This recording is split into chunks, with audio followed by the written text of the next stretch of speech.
Welcome to Wealth Coherence. I'm your host, Emily Bouchard, a social worker specializing in human development and fascinated by human potential. For over 20 years, I've been a coach to families with successful businesses and leaders with successful careers, and you may be surprised to learn that true wealth is about coherence. When our inner state of being aligns with how we live, give, lead, and love. In this series, we will explore an integrated model to flourish coherently, because wealth isn't what we have, it's who we are when we are fully aligned. Well, welcome. We are so looking forward to this episode of Wealth Coherence, and I have a really wonderful guest, Bruce Cryer, who was the executive director of HeartMath Institute for years, and getting a chance to talk about his work and his background and how he has helped organizations and individuals go from chaos to coherence and why that matters. So Bruce, would love to start out by having you just tell us a little bit about yourself. I'll just share that I know Bruce personally and professionally, and he is a true Renaissance man. And you've gone from Broadway to boardrooms to heading up a major institution. And so would love to hear from you about kind of your path and what was it that had you end up at being a leader of HeartMath for so many years? Sure. So we have several hours to discuss this, right? It's not going to be. Well, and by the way, I love the fact, as you alluded to, we know each other personally as well as professionally, because we actually met on a dance floor, 12 years ago or whenever it may have been. And so that's part of kind of the story, my backstory. So yes, I was a musical theater guy, actor, singer, dancer when I was in my late teens and through the mid 20s. And loved it and had enough talent. I was in a long-running show for 800 performances. Actually, it was the longest-running musical in the world, a lovely show called The Fantastics, and it made my heart sing. I felt very alive being in a historic show, having a lead role, getting to win the girl every night, getting to lose the girl every night, getting to win her back at the end every night. It was magical in so many ways. And yet part of me realized it wasn't my ultimate destiny just to be on stage. I felt like not just to be on stage. A lot of people would give their eye teeth to get a chance to do what I was able to do. But I felt like there was something more that could impact people's lives longer. I started to kind of imagine what an audience member's life 9 a.m. Monday morning was like. And it probably wasn't thinking about the wonderful show they saw Saturday night. As much as they may have loved it and it'll be a lovely memory, was it helping them change their life? Probably not. And so I was on a journey and I wanted to get in. I was already meditating, a spiritually oriented guy and studying many things around wellness and health and wellness and wealth, and et cetera.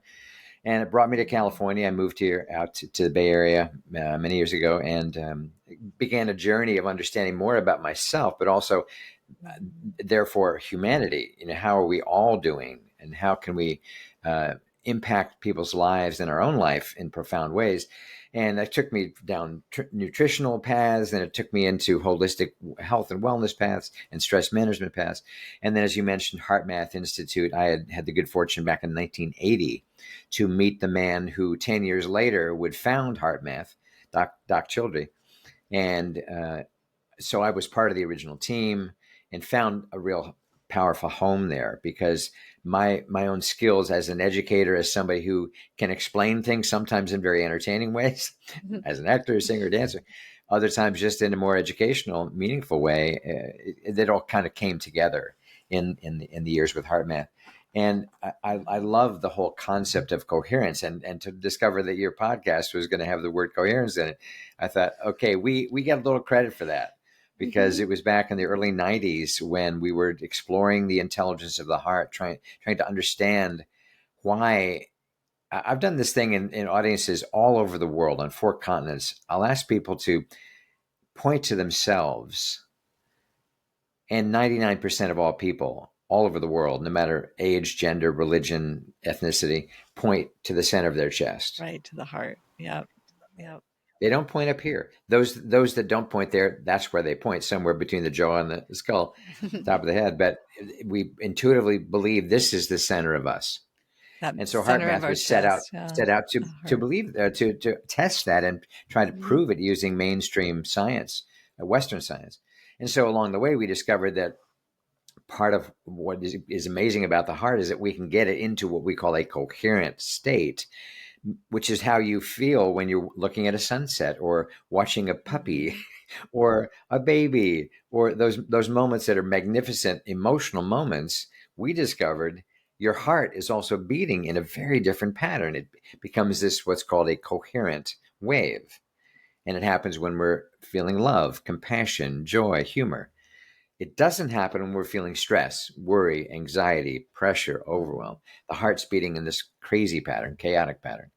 And so we began to realize coherence is a state that is achievable, and we've all felt it. We've all had moments of it. We wish we could have more, and so we go for walks to try to clear our head and try to get coherent again to make that tough decision. So coherence became a huge element of what HeartMath's kind of raison d'etre was. We are here Mhm. to help people understand there is a state inside us called coherence. It's measurable, it's repeatable, it's learnable, it's practicable.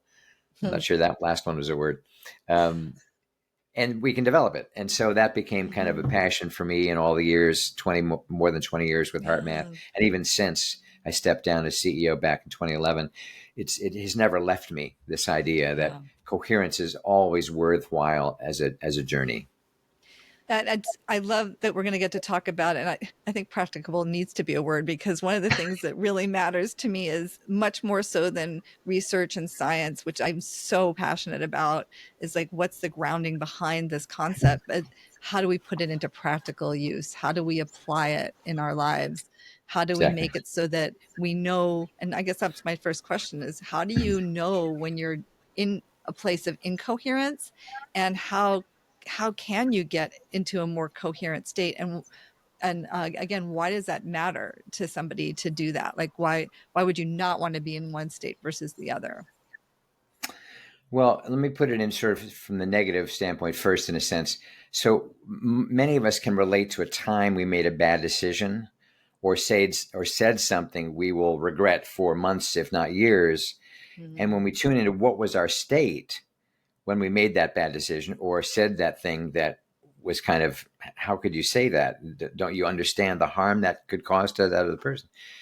We were incoherent. We were in a very stressed out state. We were maybe angry. Maybe we were reacting. Maybe we was frustrated. Maybe it was depressed. Who knows what the vibe was? But it was somehow a stressful emotion. So we already Mhm. kind of recognize the negative happens all the time. You make a Mhm. bad decision. Where was your head at when you made that decision? Oh, I Yeah. was I was desperate. I was in survival mode. I wasn't thinking straight. We say these things. Mhm. So I think the positive is proved by the negative in a sense. So we all kind of get that.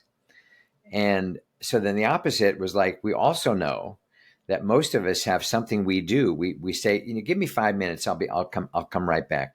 And in those 5 minutes, you're going to center yourself. You're trying to listen. What do I really need? What's really important in this conversation we're having right now that I need 5 minutes? Or will you be at a point and say, I need to take a walk and clear my head.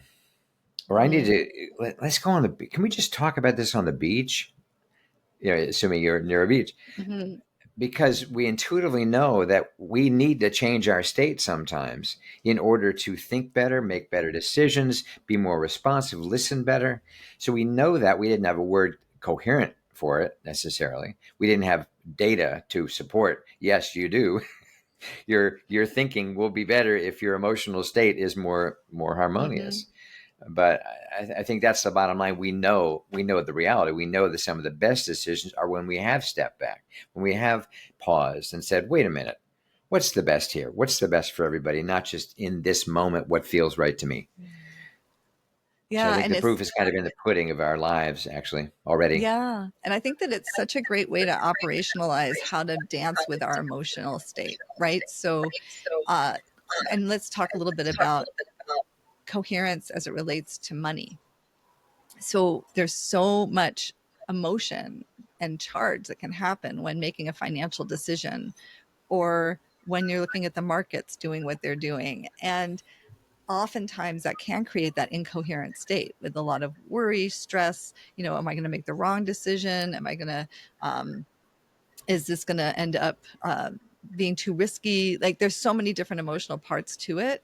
And then to make a decision from a place of like your coherence, like in terms of your values and what matters to you. So if you know that you have a certain distress that happens to you if you lose something that is greater than the elation that you might feel if you gain something, then that's going to really influence like what kind of decisions you're going to make in that world.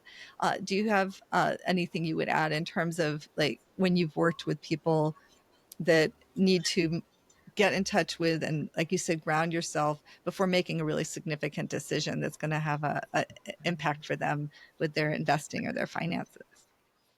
Yeah, yeah, absolutely. Well, I think it was probably at least 15 years ago, maybe 20, that we were working with some traders who specifically realized this was a smart approach, that before Yeah. pushing it by or whatever your action was that you were taking, to really center yourself and make sure in this moment you're as aligned as you possibly can be with the decision that you're making, with who you are as a person, the impact you want to have in your world, the value you want to bring for your family, all the reasons, making sure you're in touch with that. And it's not just you're on a trend. I mean, the stock market zoomed up today on news of pausing the tariffs. It's not getting rid of the tariffs, it's just pausing the tariffs on China. And so a lot of people are, yay, except it's only paused. It's not like forever. Mm-hmm. So we're gonna go through this all again. So, but for now, let's make much money if we can. So, Yeah. I think it's just an important value to say it with any kind of decision, but especially with money, because you can be really regretting big time where you acted too quick out of the wrong motive, out Mm-hmm. of greed. Like you've already, maybe let's say you're in a process of buying and you're making good profit. Then you're thinking, well, that next one, then I'm really going to be over the top. And then that next one ends up losing everything. I've had that happen. And where you're not really staying tuned into maybe a little more balanced, a little more, let's appreciate what we've got so far and not Mm-hmm. kind of get too far ahead of ourselves out of greed or the wrong motive. So I think that's the Oh, part of the balancing process. yeah, you're really bringing up an important point because I think that's how Bernie Madoff was able to amass and do such an incredible Ponzi scheme to such a huge, massive amount because of the incoherence that happened due to that results he was promising that were better than anybody else could promise. And it's important to gauge not only when you have like fear, doubt, uncertainty, or the anxiety or stress aspects of incoherence, but also that kind of get rich quick or I know something others don't know, or like where you find yourself going off to an extreme on either end can take you away from that kind of grounded something's not doesn't feel quite right. And you know oh, if it's too good to be true, it probably is, and that sort of thing. Yes.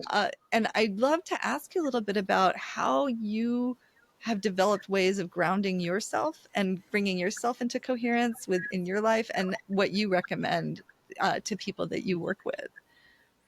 Absolutely. Well, a fundamental principle of what we learned with HeartMath is a scientific reality that when we breathe in a slower rhythm than normal, just for a little while, about 5 seconds in, about 5 seconds out, just that pace. If people as listening right now try that, it could seem a bit slow, and it is. It's slower than normal.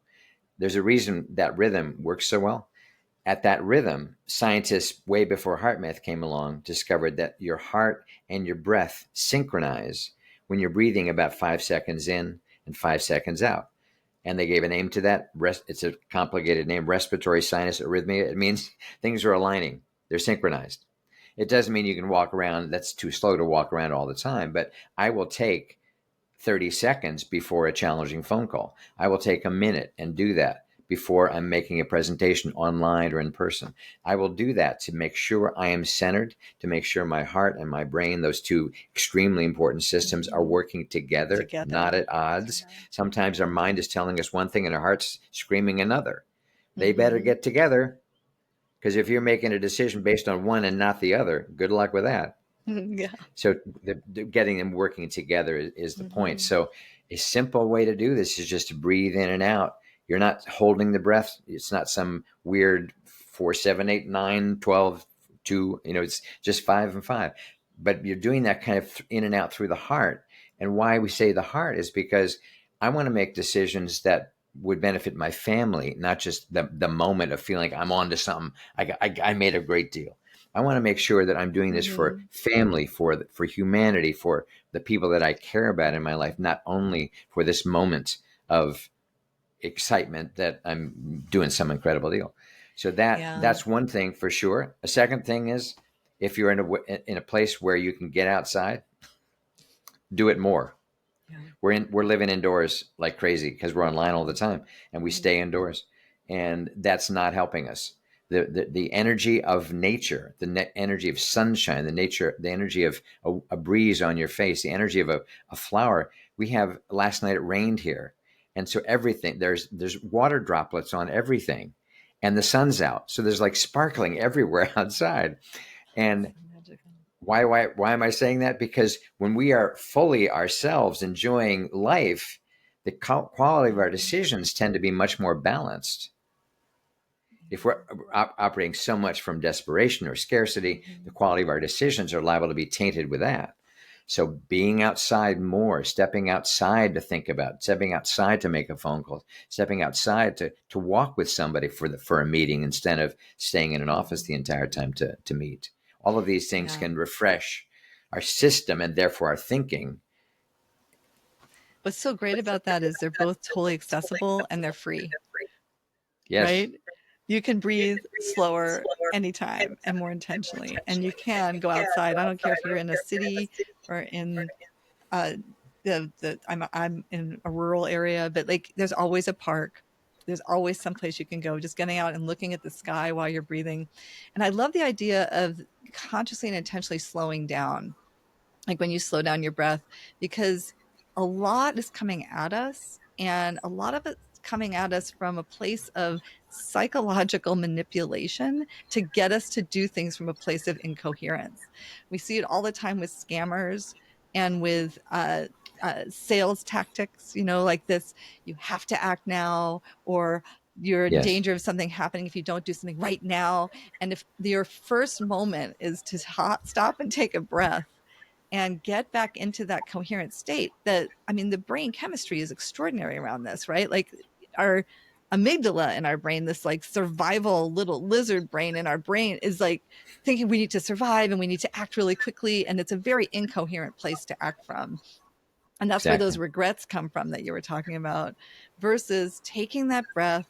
And I often recommend focusing on our belly and doing a big belly breath, because we're always like holding it in, and if you notice, you're breathing really shallow most of the time. But if you just do like a belly breath to do those count of five in and out. And the other thing is, science has also shown that if you are in a really triggered state, and like that fight or flight mechanism has been kicked in really strongly, breathing out a few seconds more, and I don't know if HeartMath looked into this, like actually helps to get you back into the right nervous system pathway where you can get out of the fight or flight. um, so at least equal time, five and five, but even breathing out a little bit more can help to just calm the whole system down. uh, and slowing Absolutely. anything Well, down is and good. absolutely. One, and I think what you're really getting at is something that I believe really, really strongly in, that we do a better job of making sure our cars stay in good shape. Like, for example, do you ever leave your car on overnight in the garage or in the carport? Do you just leave it running the whole night? Of course not. No. It goes for regular checkups. You kind Mhm. of spend whatever is needed to fix things up.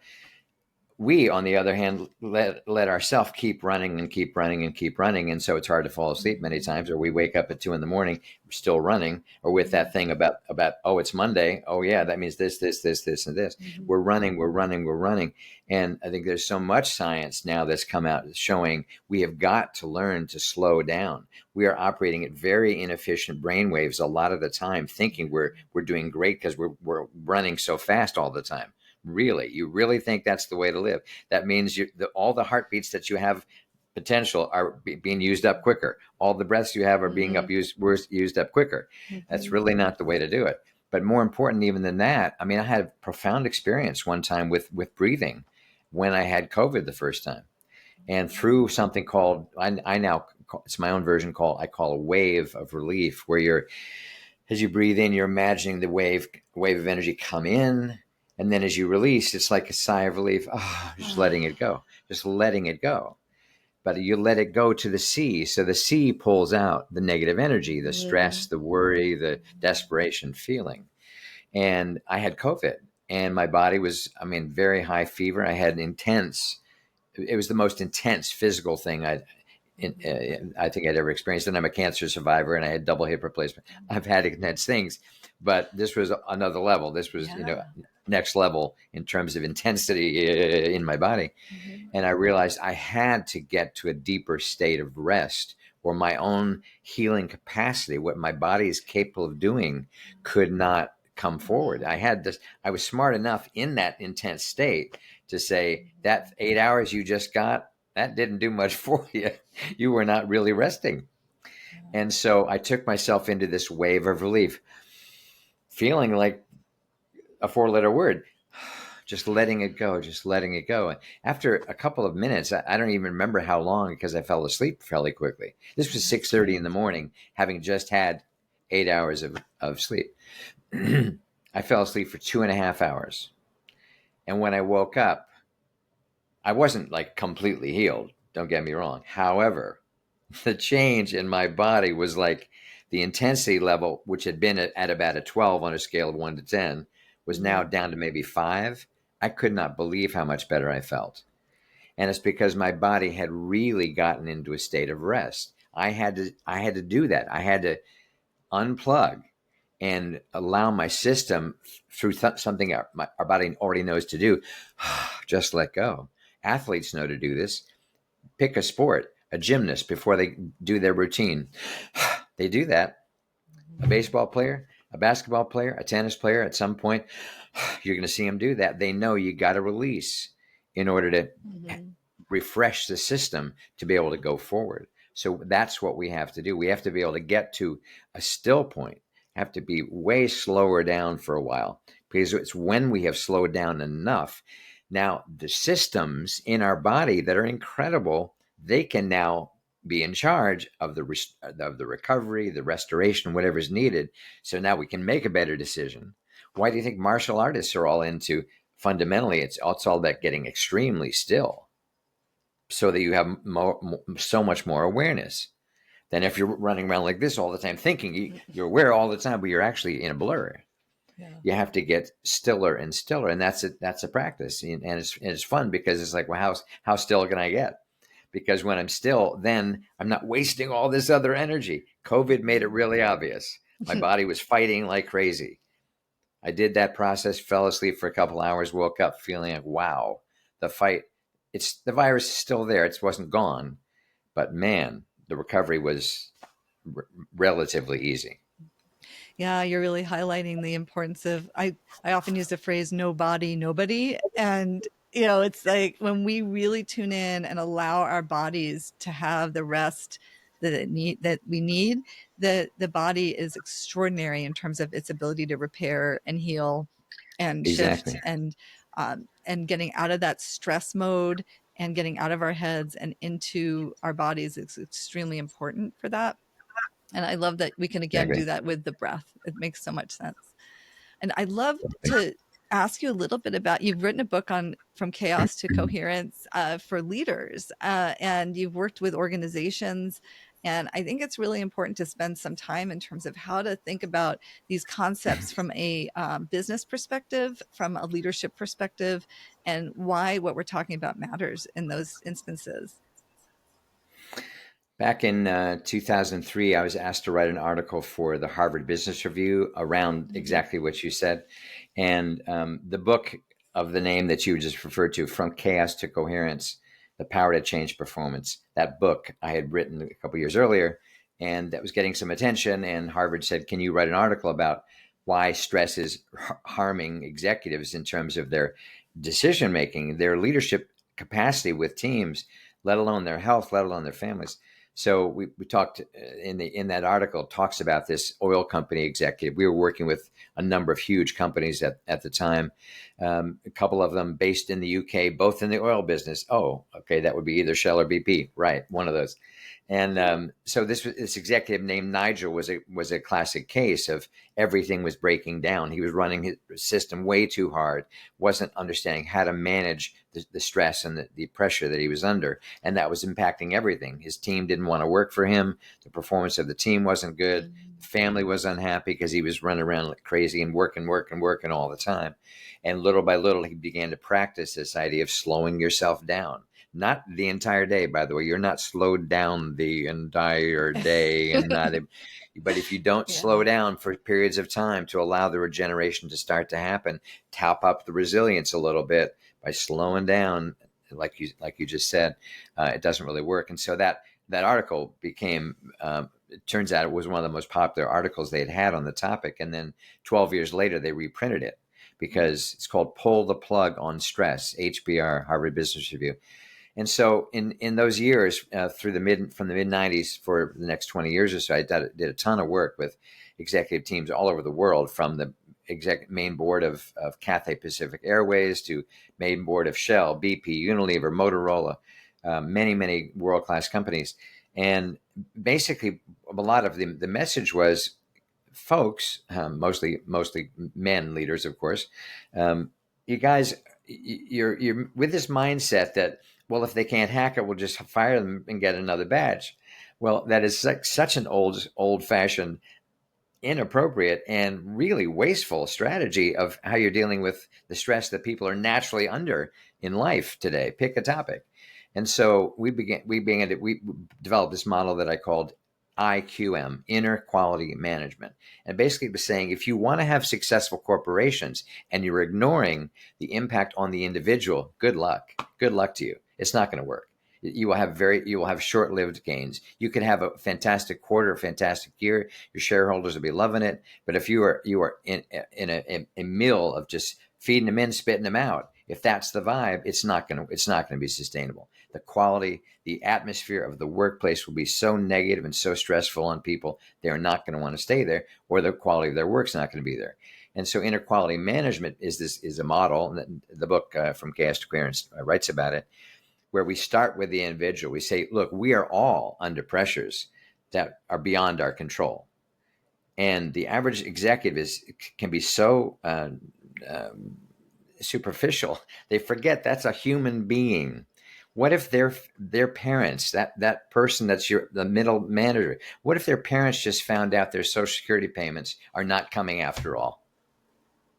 Or what if their parents have to now be in assisted living, so that totally changes the dynamic of the family, and now you and or your spouse may have to spend significant amounts of time dealing with the aging parents, and you as the boss have no idea that's going on, and all you think about is performance reviews and the work that happens on the job, and you're ignoring that side of them.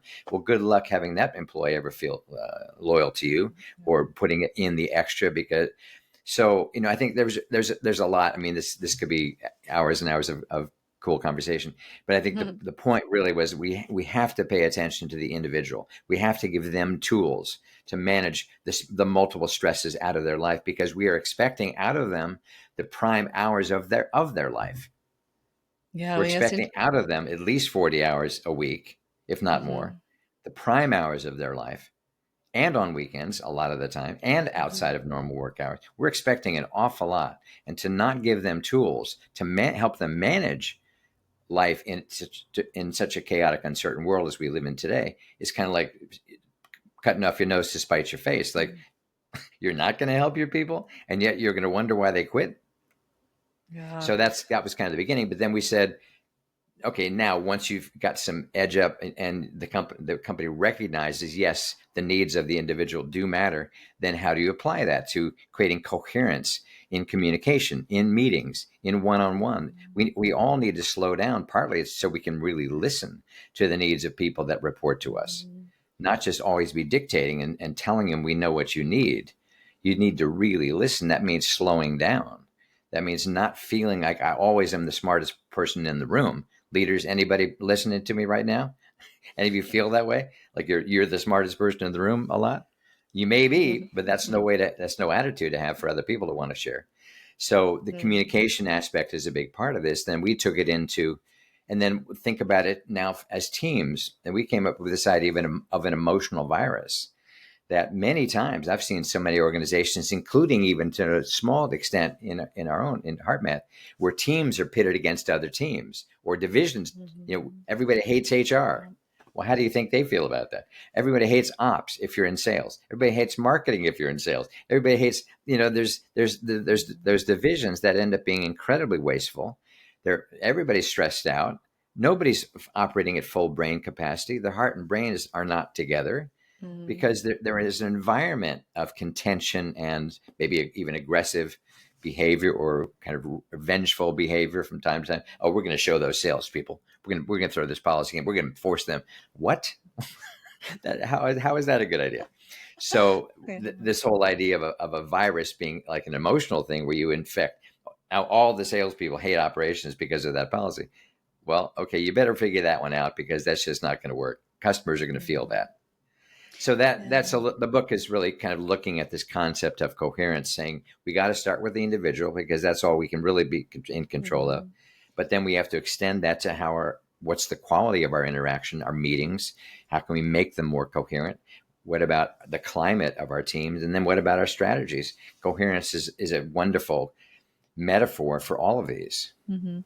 And I think that I like this idea of a virus. Like, I think that my experience has been that coherence is highly contagious. And Yeah, when you are around somebody who is vibrating and is in that, like, they're just coherent in their body, their mind, their heart, they're just resonating, and they're aligned with all aspects of who they are. It's a it's just such an invitation to do that yourself. And I've also seen it, like you said, in nature, but with animals too. Like, I do a lot of work with horses and individuals and peer groups. And it's an extraordinary thing what happens when people just get into the herd and their whole system shifts. And then I've been on video calls, and a horse has come into the scenery, and I've turned my camera so that everybody can see the horse. And you can feel the whole energy on the conversation shift. It's quite remarkable. And people even say wow, something about it, wait, what just happened? And horses have huge hearts, and they're totally coherent. They're continually looking at, they're always aware of what might be happening around them that might cause them to be unsafe. And so they are so present, and so, like, they are completely there with you in that moment. And when you have that experience with another person or another being, it just calls that forward, I think, too. So I love that idea of it being contagious both ways, and that um, exactly. we can have a huge impact with that. I do have a question for you, because I love what you're saying. I also see what's happening in the world right now, where there's some pretty powerful leaders that ascribe to a different sort of philosophy and have ostensibly very financially successful experiences in life, but maybe their relationships aren't so coherent, or maybe their connection to humanity isn't so much. I'm thinking about, I think Jeff Bezos, I don't know the exact quote, but I think he talks about how he wants everybody who works at Amazon to be terrified. Like, he actually wants that ethos of always be moving from a place of um, like emergency, like this is the most important thing, and that they should come from a place of that fear. And I've never really understood that motivation aspect of what he's saying, because I of course resonate with what you were saying, that there's a lot happening in the world that people are feeling is very incoherent. Like, it just doesn't make a lot of sense right now in terms of decisions that are being made and how people are being treated. And it's not coming from a heart coherence place in terms of how I'm experiencing it. I'm wondering what you see there in terms of what you were just saying about what, leadership and success looks like versus what we're in the midst of right now. And I think the sustainability piece is a big part of what you're talking about. Yeah, well, exactly. I think I appreciate you bringing this up. Another well-known, financially wildly successful, currently richest man in the world, recently said that the problem with society is too much empathy, like too much empathy. Yeah, right. Everywhere you look, there's just everybody caring for each other all the time. Oh, really? That's how you see it. I had a profound experience one time, and I think that's relevant to this about where leaders should be, where their focus needs to be, because if we ascribe to the Bezos, and he's just the latest out of a string for millennia that have said the same thing. I want my Mm-hmm. people in fear, because then they'll give their best so that they don't screw up and Mm-hmm. get fired. Well, that motivation, less and less is that useful, because more and more if people have figured out I'm not willing to kill myself in the process of living that way. I'm not willing to be in that fight or flight constant state of stress and anxiety in order for what? For you to become a 200 billionaire? Like, that's my goal in life, is to help you. It's not helping me. I'm not becoming a millionaire, killing myself in the process. But this point of empathy, and how should leaders be responding in times of such uncertainty? I don't care what your political persuasion may be. So this experience that I had was sitting outside at a cafe in Marin in Sausalito. You know the area. It used to be called Cibo. Now it's in Equator. Beautiful little outdoor cafe, and Oh, it was a yeah. gorgeous day. And I'm sitting there, and there's this concrete area to the right of the outdoor cafe, and all of a sudden this car comes up over the curb into that concrete area, and no car should be doing this. And so we're kind of looking, and the door swings open, and this lady staggers out of the car, saying she thinks she's having a heart attack. Oh my And I and gosh. my friend Gary, Gary, he and I were the ones she came over to. She sat down, like like feeling like she's literally having a heart attack. I start doing 911. Fortunately, the fire department, the emergency was like 200 yards away. It was very convenient if you might be having a heart attack. And so in no time they came over. But meanwhile, we did everything we could to calm her down, not to aggravate her, not to make it worse. Not, well, what do you mean you're having a heart attack? How dare you? you know, you've interrupted our coffee. Like, we don't care. Like, no. And then the EMT comes in, and like, he was the epitome of what I'm talking about. He comes in, the lady is freaked out. We were doing our best to calm her down and just kind of put our hand and love her and put our hand on her back and try to help her slow down no matter what was going on in her. But now the expert arrives all geared up, and he's got all his stuff, and he just had a way about him of providing so much calm into the situation. That's what leaders need to be doing. It's the opposite. The opposite can get short-term gains, and your shareholders can say, wow, we had an awesome quarter, I'm cashing out now. Great. And how many lives did you destroy in the process of those short-term gains?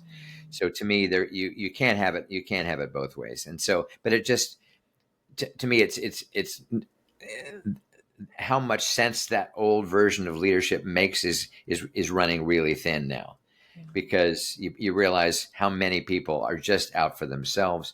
They're the leaders. They're saying that because they want to personally become enriched. It's not because that makes a better company. I mean, at the end of the day, they become more enriched. Well, I think that we have some great examples of some companies that have taken to heart being in heart coherence and having a really strong value system and purpose that is kind of a triple bottom line focus, and that you can be quite successful and have thriving companies and thriving relationships while also doing really good things in the world. I think of like Patagonia or Tom Shoes or Bombas, or um, there's so many different examples of companies where they're not like megaliths, but they are well-known names, and they have made a definite decision to impact the lives of people in multiple ways, the people who work there and the people that get benefit from what they produce. So I think that that's what I'm seeing more and more with the families that I work with. So I work with a lot of successful family businesses, and one of the reasons that I wanted to talk to you, Bruce, is because I was actually introduced to HeartMath, back in 2004, when I started working with a family that had a very successful business, and we and the coaches I worked with introduced like a little device that was from the HeartMath Institute, where you could Yes. actually get a chance to see how you were doing with your coherence, and you could actually see how you could, it was like almost like a little your own personal biofeedback device, where you could use your breath to change your heart rate. And so we would actually have the family work through some very significant emotionally charged situations that they needed to come to decisions around. And with family and business, it gets so much more emotional. And then they built their capacity by using different practices from heart math, and uh, building their ability to be grounded and with their breath, that to listen more effectively, like you were saying, to really be respectful of themselves and each other. And it was extraordinary to see. And I've been doing this since 2004, so 20 years and more of seeing what happens within family dynamics in relationship to the family and the values of family, and then the values of business, because sometimes those can collide and not necessarily be coherent. And having a coherent approach as a family, having a clear purpose around it, can make such a difference in terms of how the family operates together and making those decisions. So I wondered if you have had any experience, because you were talking so much about like your work in major corporations, with the family system as well, and relationships, and using coherence there. As I was just explaining in the context of the From Chaos to Coherence book, which has lots of stories of smaller businesses as Mm-hmm. well, not just the giant ones. And some of those were hospitals, some of those were family enterprises Mm-hmm. where it's the dynamics of the family. And like I said earlier, we already kind of know this. We already know that when we are not at our best, when we are just operating out of a reactive feeling inside, we're probably going to make a decision that's going to have negative consequences. That person Mm-hmm. doesn't ever let it go. They hold a grudge against Yeah. you for a long time. That happens in families all the time. Yeah, I was dating a lady about 10 years ago, and at one point, her two sisters and mother were all suing each other. Oh, And I thought, oh my, how is that even it does possible? happen That, because, yeah. and I thought, Mm-hmm. wow, I was not hired to work with them. I had she was my girlfriend. She was not part of any lawsuit. She had stayed out of that loop. But I thought, wow, that is just crazy.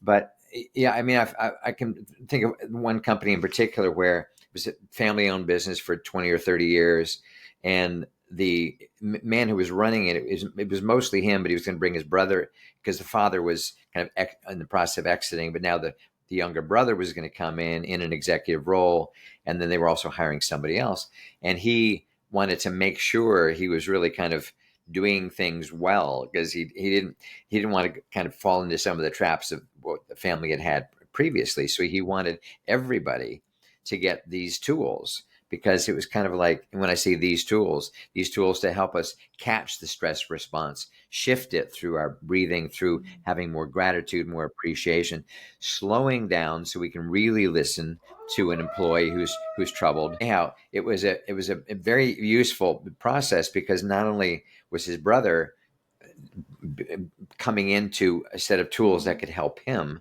the other new executive that was coming in was who was not part of the family.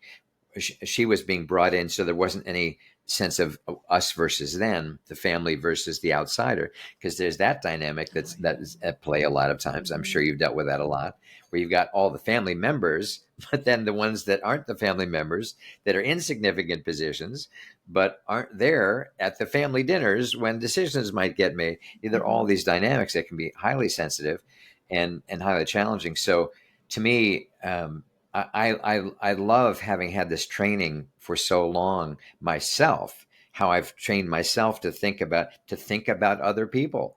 Whether it's my personal family and our connections, whether it's the family of the business that I'm working with. To let's out of compassion, out of to me, part of why compassion and empathy are so vitally important is to miss those moments, to extend ourselves to another member of the family and to understand what they're going through instead of just reacting to them the same old way we've been doing for the last Mm-hmm. 20 years. In those moments, a, a whole nother power can be unleashed inside a business, because Yeah. oftentimes the fact that you are family is a source of tremendous strength. But then to Yes. the degree to which the grudges are being held, and I'll point out, okay, so do you want to know how many biochemical reactions are going on in your stress reactions are going on in your body when you have that negative thought or negative comment you make about the other family member in a meeting? You want to know the number? Yeah. 1,400 biochemical reactions are triggered in your body, fight flight reactions, as though there was a threat to your existence. You are going through that stress, and it doesn't matter that it's about a family member. What matters is what's happening to you. And oh yeah, if it happens again in meeting a few minutes later, in meeting, and then later on you got the telephone thing going on, and you're talking about the other person behind their back. You're continuing to Mhm. bathe your system in the biochemistry of heart disease Yeah. and the Oh, wow. biochemistry of an early death. Oh Doesn't my mean you're gosh. automatically getting an early death, but there is no benefit. But what it's doing also is creating grudges and creating walls. And talk about the emotional virus. That emotional virus is alive and kicking and doing great in a lot of Yeah. family businesses. And it'll infect the whole family too, even if they're not working in the business because of the How can it ripple not? effect. Wow. So, okay. So, with that in mind, you're working with somebody who is in the midst of, you know, being infuriated by a sibling in the family business, and they're going to have to be in a meeting with them. Like, what's the if you're going to challenge them or and give them an invitation, like somebody's listening right now and they really need this, like what is one thing they can do when they're in the midst of a heated conversation so that they can shift it for themselves and for the outcome? To try to remember one thing they love about that person, one thing that they care about that person. It could be a memory of a time when they were vulnerable or they were successful or they were very sweet to you. Do something to remember that they are a worthwhile human being, not just somebody to be insulted or forced into a certain position. I went through a very awful phone call about 25 years ago, which was my sister-in-law calling, and she never called me during work. She never called me at all. Like, okay, why is Kimiko calling me? And it was because my brother had just been diagnosed with Lou Gehrig's disease. I had no idea he was even sick. I had no idea there was anything going on, let alone that he was going to die 4 years later of a terrible disease. I was in a daze the whole rest of that day.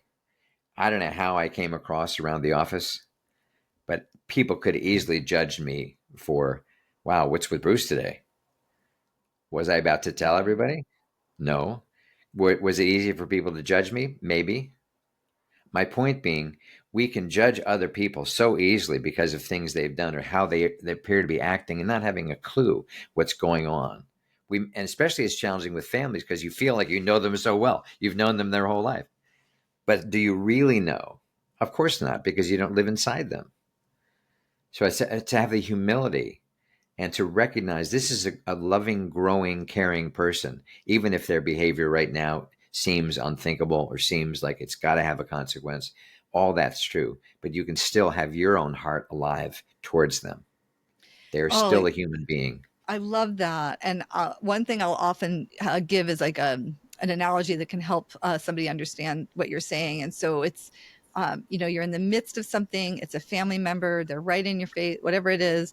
And if you can imagine like putting on your family hat first and just really tuning into the fact that this is somebody that you love and that you are connected with in the family, and that there's a lot at stake here just for the relationships in the family, and you can always lead with that. Like, as your brother, I love you and I want to hear what you're so upset about. Like, I really want to know what's going on.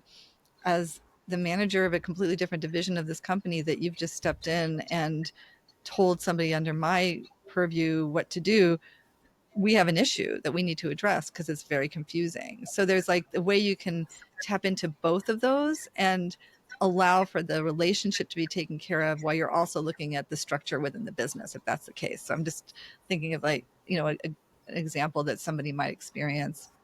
It's really hard to when you have, let's say, a really strong, dominant figure that's running the business that you're related to, a parent or an uncle, and they come into your office and they want you to drop everything and do something for them, or they're really upset about something, and your immediate reaction is the to defend yourself or to feel attacked. And if you can go to that place, like you said, of oh, I love this person and they love me, and that gets you right in your heart. And then taking a few of those deep breaths. Ooh, let's take a second. Let's pause. It sounds like there's something major going on. And it's really interesting because what everything you're describing is what, like, FBI hostage negotiators use, right? It's like, Exactly. get into that deep empathy with the person that you're connecting with around what's happening, and use that. They even talk about the, like, using the FM late night DJ voice, like that kind of, well, let's just get really grounded and peaceful here and bring that to this experience when there's a lot of agitation and upset and like that urgency thing, and just slowing things down. So it's really tried and true what you're saying, and makes a huge difference in relating, whether it's life and death or whether it's a really significant opportunity, the whole gamut. So thank you for And I your want to add one time. thing Yeah. too, because sometimes these conflicts, there are conflicts between two people. Obviously, it's Mm-hmm. not just necessarily the behavior of the one person that's on trial. It could be that there's a conflict going on, Mm-hmm. but you feel you're in the right. I mean, who doesn't? That's part of the human condition. Like, well, but what they did was so unthinkable. It was so unfair. The ability, and I learned this from the founder of HeartMath, and I had to eat humble pie any number of times in my life, Mm-hmm. and I discovered I need to, because it helps the situation. In other words, there are times when you need to be the first one to acknowledge your part in what's created this situation. That if you wait for them to apologize and don't and somehow think you're Lily White in the dynamic, wait a minute, there's two people here. Rarely is it completely one-sided, 100% them and 0% you. Sometimes at least it's 50-50 or some percentage. And to be able to acknowledge the role that you have played, and to be able to apologize genuinely for having done stuff, sometimes that is what's needed for the other person to finally feel, finally you're acknowledging it's not just me. You make me feel like I'm the worst person on planet Earth most of the time. Don't you Mm-hmm. ever acknowledge that you're not perfect too? So to be able to do that sometimes is all Mm-hmm. that's needed for a person to finally, like, oh, I'm so sorry. I'm running on empty. I'm running scared a lot of the time. I don't want to be that way. I need your help. Connection connection can happen, but sometimes we have to be the one to take the step, even if we're not the one at fault in the 3D reality of what's happened. I love the phrase, everyone's at fault, but no one's to blame. So it's like, Mhm. really looking at what's my part in this. Oh, what could I have done differently? And having that approach, again, it can be contagious, like having that level of vulnerability and being willing to come forward with that. Like, oh, let me look at this through a different perspective. Let me look at it from your perspective. Oh, I could see how the way that I approached that could have easily been, had an impact. And, just from that place, it just opens up the other person's ability to be more thoughtful and maybe even vulnerable as well. And another uh, approach that I find is really helpful is going to that place of gratitude. Like, this person's alive. I'm grateful for them being in my life. It's not really fun right now. And I'm grateful that they're choosing to have this conversation with me, and that they're not going to somebody else right now. And we have a chance to maybe resolve it. Like, just using gratitude in those moments can also, again, really bring us back into the heart and to the opportunity in that moment to maybe show up differently. And I'd say the other thing I'm all about is reactions can sometimes take us someplace, and it's just about catching it as soon as possible and bring ourselves back. And you can always say, can we do a redo? Like, neither of us Yeah. was in a position to have this conversation right now. Oh my God, the way you just came in, I'm so lit up. This would not be a good time to have this conversation. Let's take 5. Let's both think about this. I get that this was really important. Let's come back to it. Let's find a time where we can talk about it. That's another huge one too, in terms of drive-bys, like if somebody catches you off guard. So totally. Yeah, I think all of these are great examples of why that I think we all kind of get this intuitively, but we forget in the midst of the stress or the Mm-hmm. reaction, we forget. But it's the need to create connection. We know this. We know this with our kids. Our kids are fallen, scraped their knee, and they're just crying and crying and crying. The parent is trying to create a connection with the child so that the child can feel safe again and feel cared for again. That the parent who's saying, "Why did you do that?" Well, how is that helping? Right? That's blaming the kid for falling over, even if it was they did something that you Mm-hmm. had specifically told them not to do. By coming across that way first, that's not creating connection. But I think my point is, we intuitively know we have to create connection a lot of these times. That's the only way the other person is going to feel safe and be able to acknowledge their problem, acknowledge the Mm-hmm. mistake they made, acknowledge the bad decision, the lack of judgment that was showing up in the decision they made. They've got to feel safe, and I think that's more and more important these days when life feels more uncertain than ever. What's fundamentally being triggered is people's feeling of lack of safety. Like, I don't. This does not feel safe. That's the bottom line. Yes, it's about money. Like, suddenly, wow, my small business with these tariffs, how am I going to survive? But it's not feeling safe. Therefore, if I don't survive, how am I safe? How am I going to pay the bills? How am I going to do anything? And so it's a lack of safety, and is at the bottom line of so much of this. And it's, to me, as leaders, our job is to create safety. And when I was CEO of HeartMath for 11 years, I wanted to be available. I wanted people to feel like they could always reach me. If I was traveling, I traveled a lot. I didn't want them necessarily to know I was traveling, so they wouldn't not call me. Oh, Yeah. I know you're traveling. I don't want to bother you while you're traveling. No, no, no. I'm not working because I'm traveling. I am still the CEO of HeartMath, who still needs to know things that are going on, and I still need to hear Mm-hmm. from you if something's going on. I'll deal with my schedule. Don't you? That's not your job to think about my schedule. I'll take care of it, but I want you to feel like it doesn't matter whether I'm here or not. You can. I am the voice. I am an open heart to help, no matter what. Yeah. It goes back to what you were saying earlier too, which is when somebody has individually within themselves a deep connection with what matters most to them, and they are in that place of heart coherence, and their brain and their heart are working together. They You are grounded in a level of safety that is much more sustainable than when it comes from externally, and then you are able to create that space for others as well in the environment that you're in. So I think that that's a great place to bring this conversation about coherence to a close. There's so much we could talk about, and we might dive more Yeah. into leadership in another time if you'd be interested in coming back. But this was fantastic to get to connect with you and hear more about your journey with coherence, heart coherence, and why it matters so much. It's a wonderful opportunity. Thank you so much for inviting me, Emily, and congratulations on this podcast. Thank you for listening to this episode of Wealth Coherence. If it resonated, I'd love for you to share it or leave a review. This will help others find their way to this space.